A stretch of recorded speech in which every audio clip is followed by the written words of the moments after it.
बनवास हो गया। पांडवों को जब से बनवास हुआ महाराज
पुष्पों का हार आया है और हमारी भाभी की तरफ से, और पुष्पों के हार के साथ साथ ये 500 रुपए आए हैं। फ्लैट में मैं भगवान से यही करूंगी।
मैं जितना खाता हूँ उतना मैं खाता हूँ उतना करके दिखाता हूँ। देखो पहला काम है हमारा रसोई का भोजन बनाना, और महाराज दूसरा काम है हमारा कुश्ती लड़ना। और महाराज ने कुश्ती बहुत अच्छी करती, कुश्ती में बहुत अच्छी लड़ता हूँ। और महाराज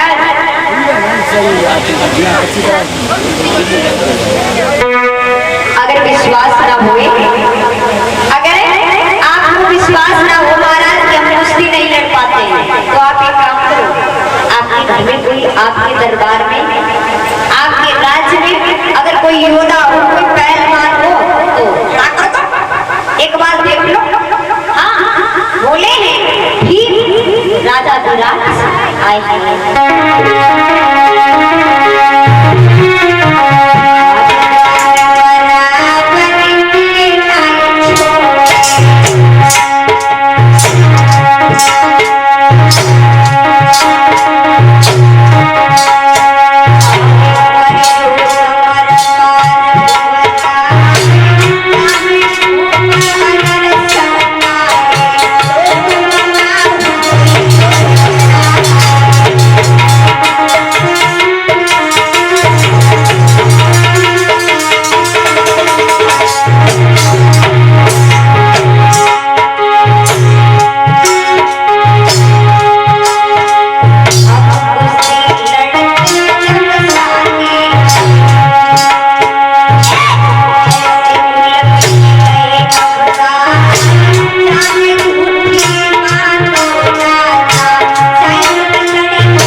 सुनकर जब भीम ने कही है महाराज हम कुश्ती बहुत अच्छी लड़ते हैं।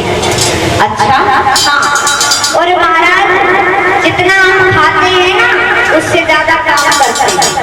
1 साल के लिए तुम्हारे घर में हम नौकर बन के आए हैं और वो भी जवाब देते हैं महाराज कितना मोटो पहलवान, कितना तगड़ा पहलवान हमारे सामने आएगा और महाराज विराट पट देवा जमीन पर पटक देगा। अगर तुम्हारे दरबार में कोई योद्धा ना हो तो नहीं आएगा। तो राजा विराट कहने लगे भाई नौकर तो बड़े काम का है, पैसा भी नहीं ले रहा है, फ्री का नौकर है। जवाब दियो ठीक है कोई बात नहीं, सबसे सिरमौर तुम हमारे घर में नौकर हो। और मंत्री को बुलायो है और कहा एक काम करो जाओ इन्हें रसोईया में छोड़ के आओ और देखो विशेष ध्यान रखना ऐसा हो जो बनाए जो खाए जाए। बिल्कुल महाराज परेशान बिल्कुल मत होना, जब तक मैं तुम्हारे राज में रहूंगा तुम्हें प्रश्न में होने दूंगा। अब भीम जैसे रसोईया में रसोई बन के जाए पाए तब तक का भयो महाराज पारस अर्जुन आ गए और जैसे ही अर्जुन आए हैं तो अर्जुन ने हाथ जोड़े राजा विराट के और कहा महाराज हम आपके घर में 1 साल के लिए नौकर बन के आए। राजा सोचने लगे क्या बात है आज तो लॉटरी लगी रही है, फ्री भी नौकर आए रहे बात है। अब तू तो पठेनाई पर 30 रुपया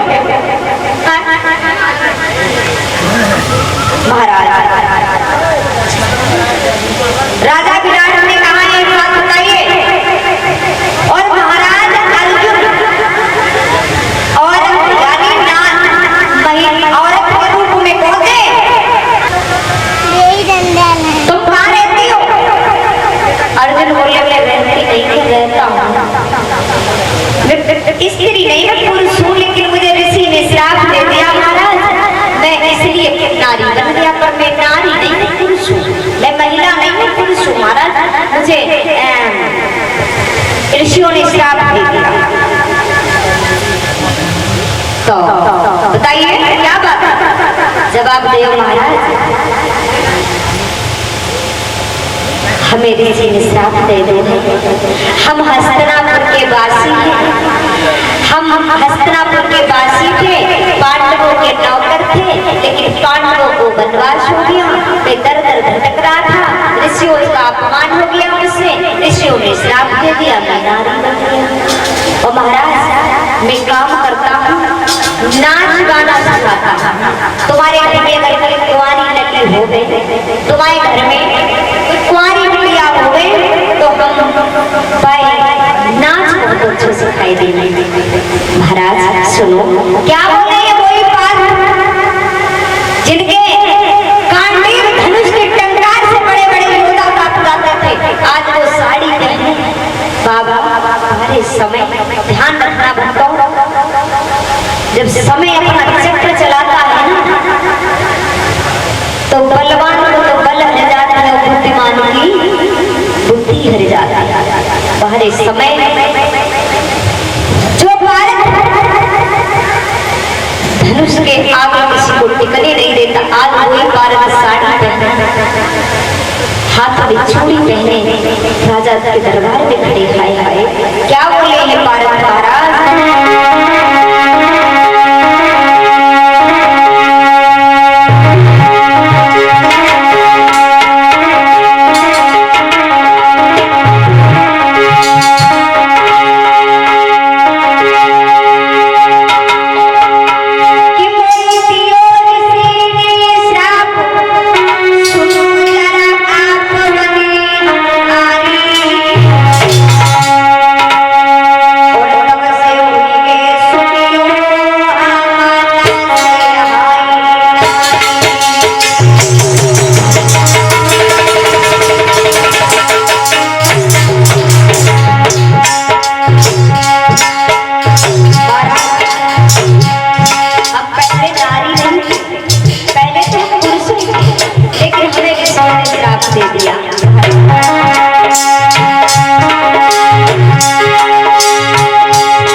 बनी रही। अर्जुन को उत्तरा के महलों में कर दिया भाई भाई। जो योद्धा गांडीव का चलाने वाला हमारे समय, आज वो नारी बनकर के उत्तरा को नाच गाना सिखा रहा। हाय हाय समय, अरे भगवान, बाहरे समय भैया, जब तक अर्जुन उत्तरा के सैन्य पक्ष में गए, महाराज ने मंत्री को पास बुलाया और कहा आप देखोगे इनके सबके नाम नोट करो। मंत्री कहा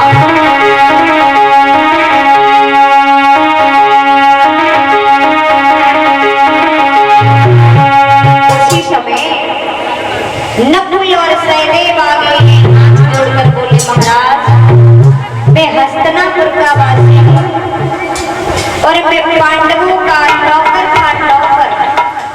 महाराज, मैं हस्तिनापुर का वासी हूँ और नकुल सहदेव बोले मैं हस्तिनापुर का रहने वाला था, मैं पांडवों का नौकर था और मैं काम करता था उनके पशुओं को, गाय यानी गाय बैलों में सानी लगाता था, गाय घोड़ों को मैं सानी लगाता था।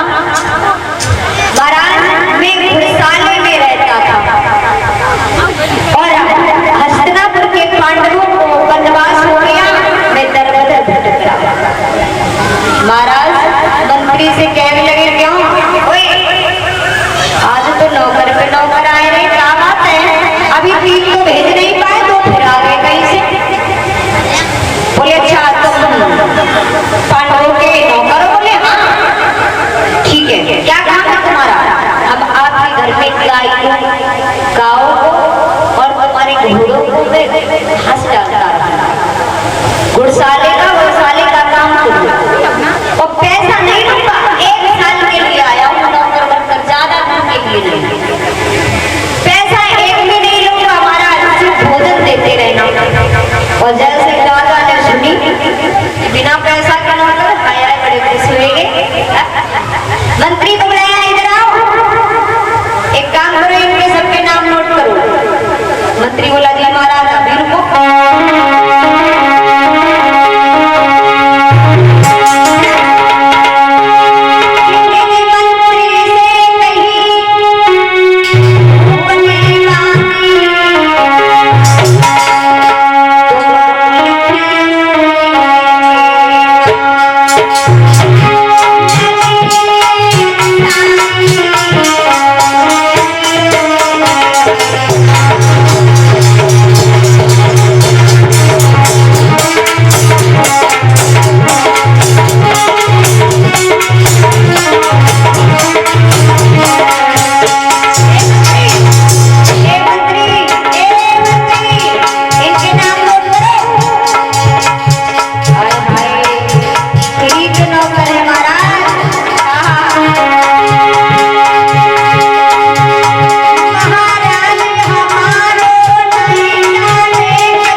मंत्री बोला महाराज आज तो तुम्हारी लोटोरी लग रही है, देख लो बिना पैसा के नौकर आए।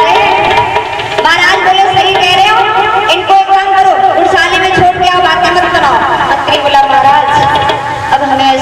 कि हमारी लाइन कटने वाली है। हाँ राजा बोले मंत्री मैंने जो कहा है वो करो।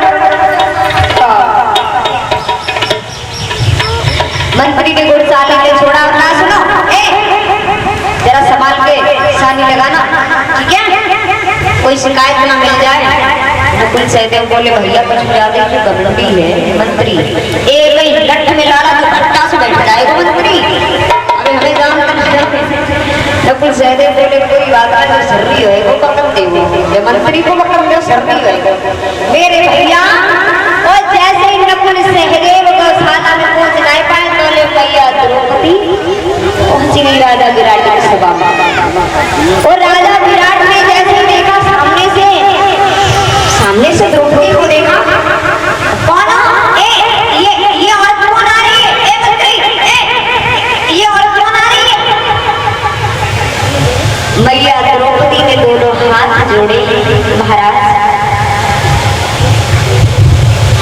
मैं हस्तिनापुर की वासी हूँ और रानी द्रौपदी की दासी हूँ। बाहरी समय बाबा आज रानी द्रौपदी कह रही है कि मैं हस्तिनापुर की वासी हूँ, रानी द्रौपदी की दासी हूँ। महाराज मैं द्रौपदी की दासी थी और उन्हें वनवास हो गया तो वो वन में चले गए हैं, तो महाराज आपके घर में 1 साल के लिए आए हैं नौकरी करने पर, मैं पैसा नहीं लूंगी महाराज, मेरा काम रहेगा तुम्हारे घर में तुम्हारी महारानी की सेवा करना, लेकिन महाराज 2 काम नहीं करूंगी मैं। कौन से? पैर में दबाऊंगी नहीं, जूठे बर्तन साफ करूंगी नहीं, मेरे साथ में 5 गंधर्व रहते हैं जो हमारी रक्षा करते हैं, जो हमें गलत दृष्टि से देखेगा उसको मौत के घाट उतार देंगे महाराज।